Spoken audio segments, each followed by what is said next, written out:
საქართველოს ეროვნულ არქივში დაცული მასალები დავით აღმაშენებლის შესახებ, რა თქმა უნდა, ძალიან საინტერესოა და მნიშვნელოვანი საკითხი არის და თემაზე სასაუბროთ შემოგვერდა საქართველოს ეროვნული არქივის სამეცნიერო განყოფილების ხელმძღვანელი ქალბატონი ქეთევან ასათიანი. დილომშვიდობის ქალბატონო ქეთევან. ძალიან მნიშვნელოვან საკითხზე უნდა ვისაუბროთ, ძალიან შრომატევად საქმეზე, სამსახურზე, სამუშაოზე, რა ხდება არქივში ამ კუთხით თქვათ, რა მდგომარეობა, რა არის დაცული და რაზე მუშაობს არქივი. მოგესალმებით, პირველ რიგში დიდი მადლობა მოწვევისთვის. არაჩვეულებრივი დღეებია, დავით აღმაშენებლის დღეებია, ასე ვთქვათ, ჩვენს ქვეყანაში, ჩვენი გამაერთიანებლის ალბათ ჩვენს ისტორიაში უდიდესი მეფის და მისი 8 წლის დაფასებისთვის ალბათ კიდევ დიდი დრო დაგვრჩილდება და აი ამ მთელი საქმეებისთვის და შეფასებისთვისაც, მარტო დაფასებისთვის არა, შეფასებისთვის იმ ყველაფრისაც მან გააკეთა, რასაკვირველია დიდი მნიშვნელობა აქვს იმ საბუთებს და იმ ყველაფერს, რაც ჩვენს ქვეყანაში მასთან დაკავშირებით არის დაცული და რაც შეეხება დოკუმენტებს და ხელნაწერებს, არქივი არის ერთ-ერთი დაწესებულება ჩვენს ქვეყანაში, სადაც არის დაცული დავით აღმაშენებელთან დაკავშირებული ორი დოკუმენტი, რომელიც უშუალოდ მისი გაცემულია, ორიგინალებია ორივე, ეს გახლავთ ერთი მისი ძალიან ცნობილი დოკუმენტი შემოღების მონასტრისადმი, ანდერძის შემოღების მონასტრისადმი და მეორე არის დოკუმენტი ნიანიაზისადმი, ასე ქვია ამ დოკუმენტს. ორივეზე დაწვრილებით გესაუბრებით რასაკვირველია, თუმცა ეს რაც ორიგინალის სახით არის დაკავშირებული, რაც მასთან არის დაკავშირებული და მოაღწია ჩვენამდე გვიან შუა საუკუნეებში შექმნილი დოკუმენტები, ან პირები, ეს არის ეგრეთ წოდებული ანდერძი მისი, ამ ანდერძთან დაკავშირებით რასაკვირველია დღეს არის ბევრი მსჯელობა, ეს არის მისი თქვათ ნახალბებია, მელეგაჩთა, ბევრი აზრი ამასთან დაკავშირებით, მაგრამ მაინც არსებობს.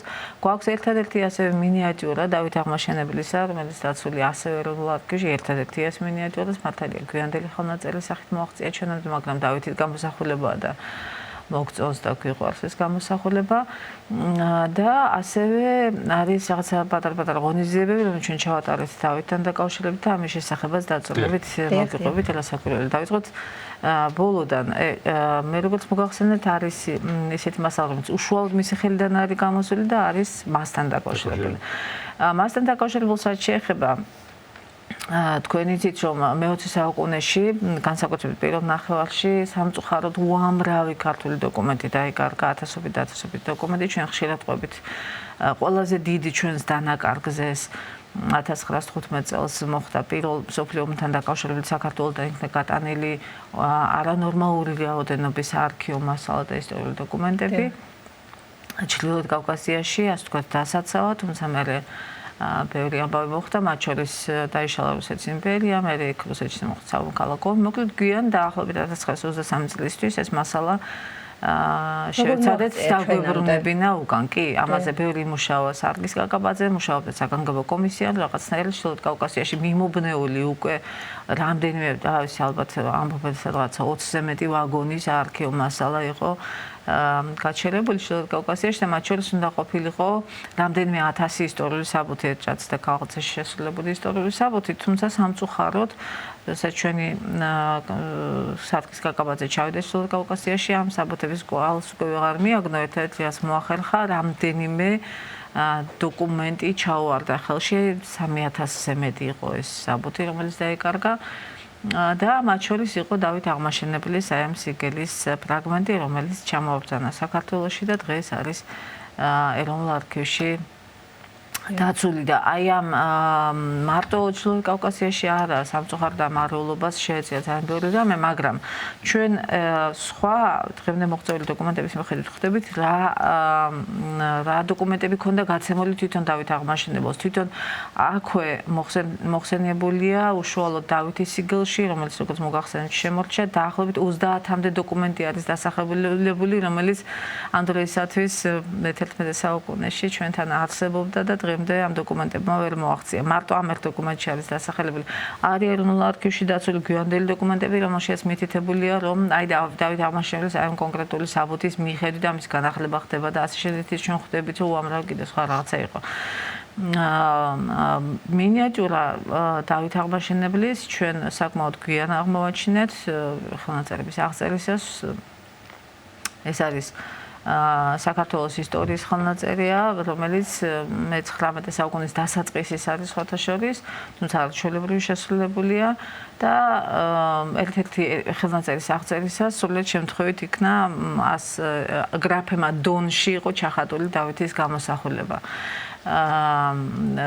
კიდევ მინდა გითხრათ, რომ როდესაც ჩვენ ვემზადებოდით დავითის დაბადების იუბილისადმი და ეხლა გარდაცვალების იუბილეა, როგორც მოგეხსენებათ, ამ დღეებში ზუსტად 900 წელი სრულდება, მქონდა არაერთი ექსპედიცია იმ ადგილებსაც, რომელიც დავითთან არის დაკავშირებული, ვიყავით გელათში, გელათში ვიყავით, ძალიან კარგი გადაღებები მქონდა, შიომღვიმეში, დავითგარეჯში, ბევრგან მოკლედ და საბოლოოდ რაღაცა პატარა ფილმისთვის შევემზადეთ, რომელიც დავითის, ჩვენ არქივულად მოგეხსენებათ და დავითის დოკუმენტთან იყო დაკავშირებული და ცოტა ხანში ეს ფილმი დასრულდება, კიდევაც აი პატარა ბოლო შტრიხები დარჩა. და საბოლოოდ ყველაზე მთავარი დოკუმენტი, ალბათ ერთ-ერთი უმთავრესი ზოგადად ქართულ დოკუმენტებში ეს არის დავით აღმაშენებლის სიგელი შიომღვიმის მონასტრისადმი, ანდერძის შიომღვიმის მონასტრისადმი.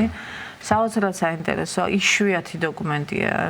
თავის დროზე იყო დაახლოებით 2 მეტრამდე ეს დოკუმენტი, ამჟამად აი ერთი მტკაველია მხოლოდ, ანუ ერთ-ერთი კეფის ერთი ფრაგმენტია შემორჩენილი, მაგრამ ჩვენ მანამდე გქონდა ფოტო ეს გადაღება მოესწრო თავის დროზე, იყო გაზელი ტექსტები, იყო გამოქვეყნებული და ჩვენ შეგვიძლია აღვადგინოთ ის რა ეწერა თავის დროზევე ამ დოკუმენტში.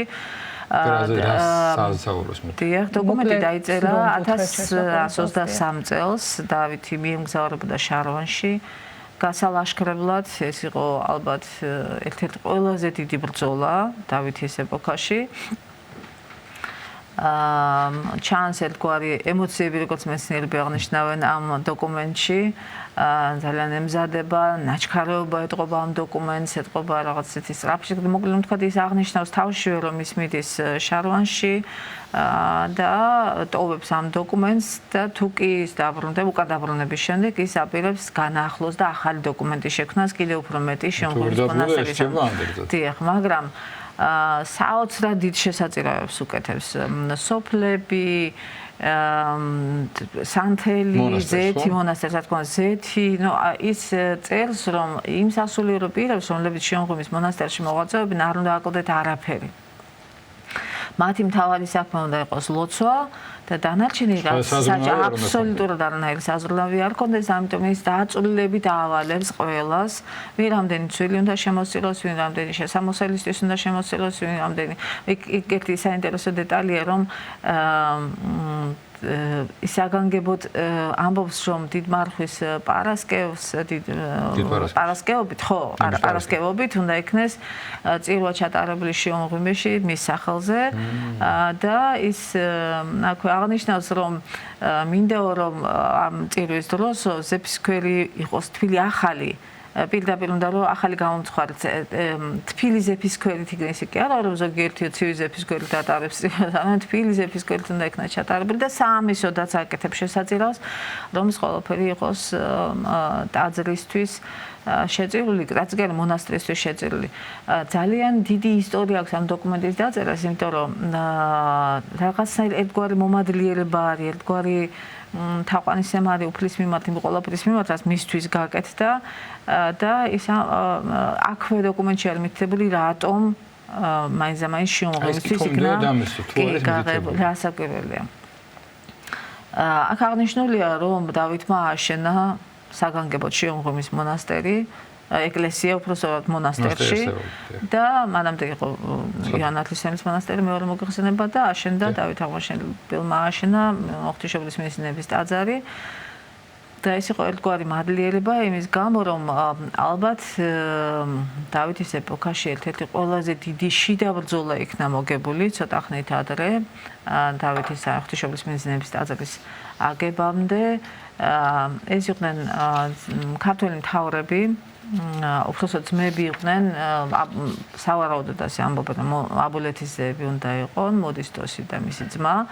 რომლებიც აქტიურად უწევდნენ წინააღმდეგობას დავითს, ეს არის კახეთ-ჰელეთის შემოერთებაში და ზოგადად ქვეყნის გაერთიანებაში. ეს იყო ერთი ძმა იყო ხელისუფალი საერო და მეორე იყო მოდისტოსი სასულიერო პირი ეპისკოპოსი.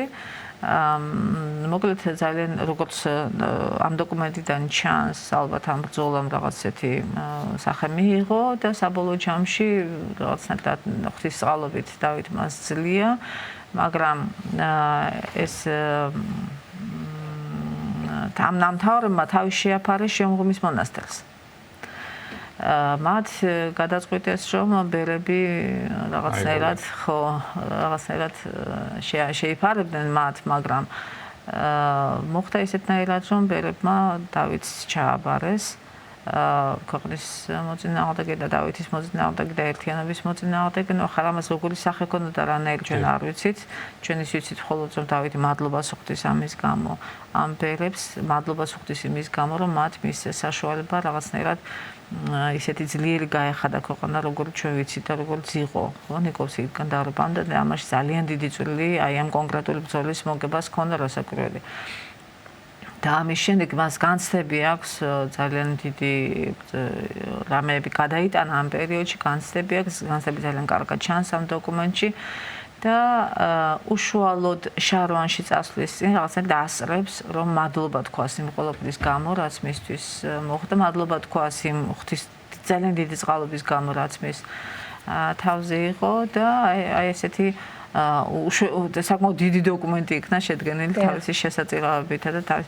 იცით რომ როდესაც ჩვენ ამ დავითის ფილმზე მუშაობდით, მაშინ აღნიშნავდნენ, რომ ყველაზე ალბათ ერთ-ერთი ყველაზე მნიშვნელოვანი რაც ამ დოკუმენტში და რაც როგორც წესი შუა საუკუნეების დოკუმენტებში ნაკლებად ჩანს, ეს არის მეფეების განცდები, იმიტომ რომ იშვიათად ჩანს, ძირითადად ეს არის იურიდიული ნაცის დოკუმენტები, საკმაოდ ისეთი კონკრეტული საქმისთვის განსაზღვრული და იშვიათად იპარება ხოლმე ის, რაც ნამდვილეში რეალურად მაშინ ხდება.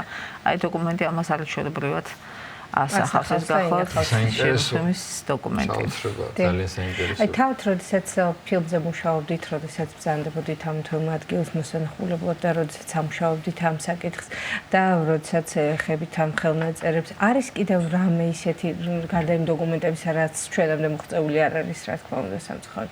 არის კიდევ რამე ისეთი გამოუკვლეველი, ვთქვათ, და ისეთი რამ, რაც საზოგადოებისთვის არ არის ცნობილი და შესაძლებელია რომ სააშკარაოდ გამოვიტანოთ. იცით როგორ არის? ერთია გამოუკლევ შეიძლება ის ბევრი ისეთი რამე რაც ფართო საზოგადოებამ არის ის და რაც გატანა საჭიროებს სასაკვირველია და ეს ფილმი ამას ემსახურება.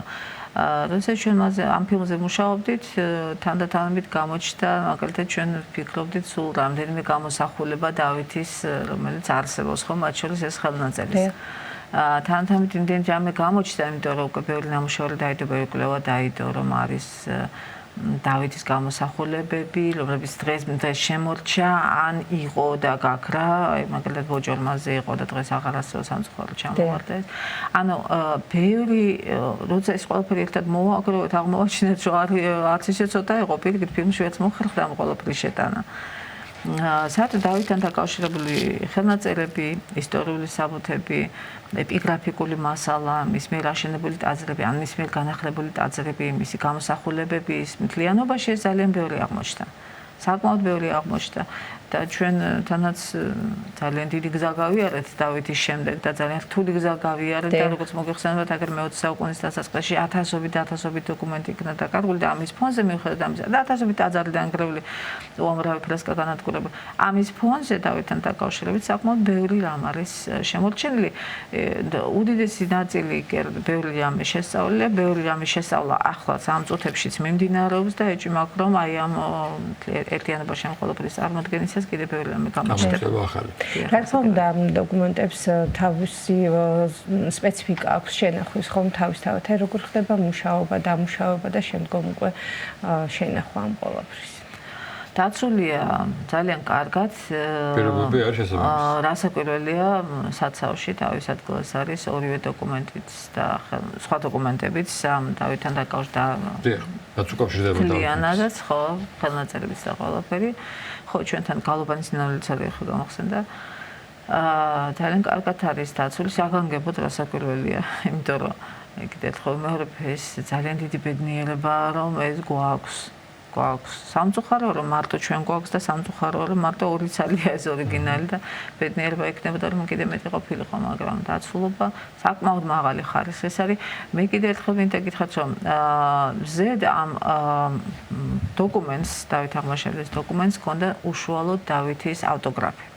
რა თქმა უნდა, ეს გადაწერილი იყო თავიდან, როგორც ვარაუდობენ არსენ ბერის, ანუ მთლიანად იყო მდიონ წიგნობის მიერ გადაწერილი, ან ნუსხურად არის, როგორც წესი ისტორიული საბუთებით გებახო მხედრულად, ეს არის თავიდან ბოლომდე, ძირითადად ეს არის თავიდან ბოლომდე ნუსხურად და იმ დაკარგულ ნაწილს ჰქონდა თავსა და ბოლოში დავითის ავტოგრაფი. იწყებოდა დავითის ხელით და მთავრდებოდა დავითის ხელით. დავითის ავტოგრაფი არის ასევე შემორჩენილი კიდევ ერთ ხელნაწერში, რომელიც არის დაცული სინასტაზე. მან ხელნაწერი შესწირა ძალიან შემომწირველი იყო დავითი, აი უამრავ ტაძარს წირავდა, ნახა სინასტაზე მარტო ორი ხელნაწერი ფიქსირდება, ერთი რომელსაც მოაღწია დღემდე და მეორე რომელსაც სამწუხაროდ მხოლოდ ფოტოსახით მოაღწია და ზედ არის დავითის შემოწირულობა, მისი ავტოგრაფული ნუსხა გახლავთ. ძალიან საინტერესოა, ფილმს დაახლოებით როდის უნდა გვაქვს შეგვიძლია. ალბათ ამ დღეებში. ძალიან მალე. მიეწონება ამ საიუბილეო თარიღს. კი. და საინტერესოა. ძალიან ბევრი ამის გავიგებ დარწმუნებული. და გარდა ფილმის ჩვენებისა კიდევ როგორ ცდილობთ რომ აღინიშნოს ეს თარიღი? როდესაც დაბადების იუბილეზე მოვდით, ჩვენ გავმართეთ საგანგებო კონფერენცია, საკმაოდ დიდი კონფერენცია იყო, რომელიც ეძღვნებოდა დავითის იუბილეს. წელს გვექნება ფილმის და გვექნება ასევე მრგვალი მაგიდაც, რომელიც შეიკრიბებიან მეცნიერები, რომელიც ისაუბრებენ დავითის ეპოქაზე და ინტერდისციპლინური იქნება დანაც, იქნებიან ისტორიკოსები, ფილოლოგები, ხელოვნებაცნებები და ასე შემდეგ. ასე რომ საკმაოდ ისეთი კარგი აღნიშვნა გამოგვივიდა დავითის იუბილეს. დიდი მადლობა. ძალიან დიდი მადლობა მობრძანებისთვის და საინტერესო საუბრისთვის. თქვენ კი შეგახსენებთ, რომ სტუდიის სტუმარი გახდათ საქართველოს ეროვნული არქივის სამეცნიერო განყოფილების ხელმძღვანელი ქეთევან ასათიანი.